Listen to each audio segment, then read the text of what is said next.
I don't know. I mean, you know, when we talk about the Adirondacks, we talk about it with such passion and love for it that I think people feel that coming through more than anything that we actually might say. Well, I think it's essential people understand that this kind of environment doesn't just it's not just maintained by accident. You know, people need to understand what is here and why it's important to preserve it, to understand the history, the natural history is here, as well as the, you know, historical events of our lifetime. I was thinking today about, you know, what the Adirondacks were like before the Wild Center. And, you know, to me, the most important thing about the Wild Center is the mission of education and public outreach. When I go in there, I love the glacier exhibit. I always go right back to that. I love the big chunk of ice that moves, and I love touching the frozen ice.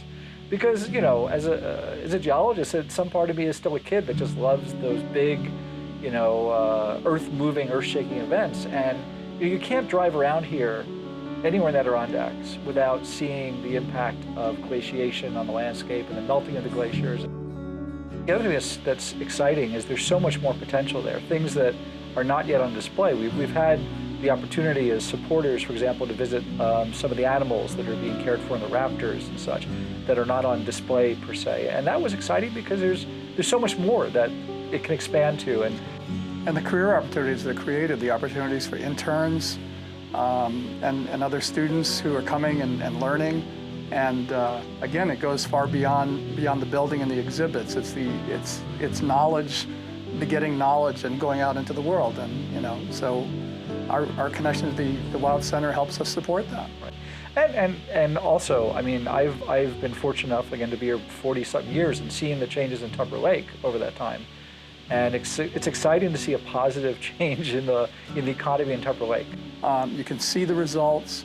You can see the growth of the programming, the innovation that's taking place at the Wild Center in terms of how to attract people and communicate the story of the natural environment with things like the Wild Walk. I would say that you know, the world's not going to take care of itself, and so we have to take care of it. And you want to make a connection in a way that's meaningful to you.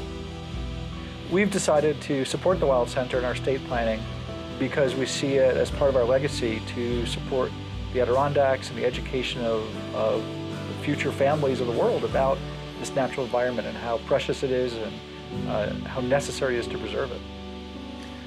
And I mean, for my part, you know, we've decided to support the Wild Center in our estate plans because our time on this planet is short, and we all have a responsibility of stewardship, and this is a way for us to make one small contribution toward our stewardship of the planet.